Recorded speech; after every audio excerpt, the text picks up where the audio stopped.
Last question to the parents directly. మేము స్కూల్లో తల్లిని తండ్రిని గౌరవించాలి, బాధ పెట్టొద్దు అని చెప్తున్నాం. ఎంతమంది పేరెంట్స్ ఇంటికి వెళ్ళాక టీచర్స్ కి రెస్పెక్ట్ ఇవ్వాలని చెప్తున్నారు? అది మేము క్వశ్చన్ చేస్తున్నాం. యాజ్ ఎ టీచర్స్ ని గౌరవించాలని వాళ్ళు చెప్పాలి, మోటివేట్ చేయాలి. మెయిన్ క్లాస్ లో సబ్జెక్ట్ కాకుండా చాలా సేపు మోటివేషన్ క్లాసెస్ కూడా తీసుకుంటాం. సో ఆ మోటివేషన్ అనేది ఈవెన్ పేరెంట్స్ కూడా తీసుకుంటే మీరు అనుకున్న చేంజ్ ఏదైనా రావచ్చు.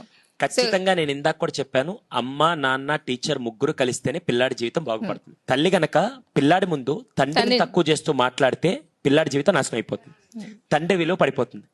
తండ్రి కనుక తల్లిని తక్కువ చేస్తూ పిల్లాడిని హైలైట్ చేస్తూ తల్లిని తక్కువ చేస్తూ ఉంటే తల్లి వాల్యూ పడిపోతుంది.